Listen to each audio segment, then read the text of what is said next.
তালগাছ এক পায়ে দাঁড়িয়ে সব গাছ ছাড়িয়ে উঁকি মারে আকাশে। রবি ঠাকুরের এই বিখ্যাত পংক্তি যেন বাস্তবে প্রাণ পেয়েছে নওগাঁর নিয়ামতপুরের উপজেলার ঘুঘুডাঙ্গা শিবপুর সড়কে। আমি এখন আছি শিবপুর সড়কে।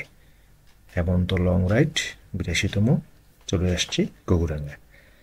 সড়কটি তালতলি বা ঘুঘুডাঙ্গা তালসারি সড়ক হিসেবে বেশি পরিচিত। যতটুকু জানা যায়, ১৯৮৬ সালে তৎকালীন ইউপি চেয়ারম্যান ও সাবেক খাদ্যমন্ত্রী সাধন চন্দ্র মজুমদারের উদ্যোগেই রাস্তার দুই পাশে প্রায় ৫,০০০ তালবীজ রোপণ করা হয়।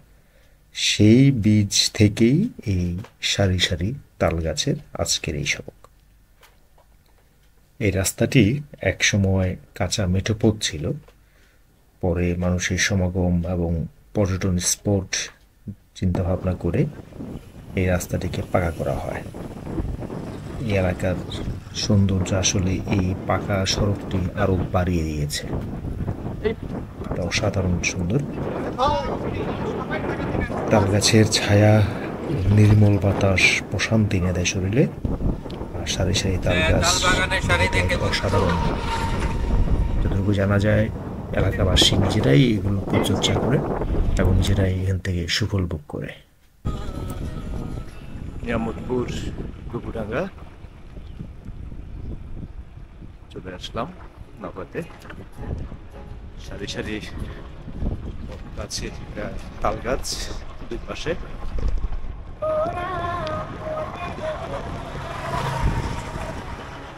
তাল গাছ এখানে একটা দুটো স্পোর্টই সুন্দর ছবি তোলার জন্য, বাকি স্পোর্টগুলো আসলে ছবি তোলার জন্য ছবি তোলা অতটা। সরফরাজ ভাই আছে, গান বাজাচ্ছে, গান নিয়ে একটা ভিডিও আছে সাইকেল নিয়ে গানটা করতে। ওরা হৃদয়ের রং জানে না।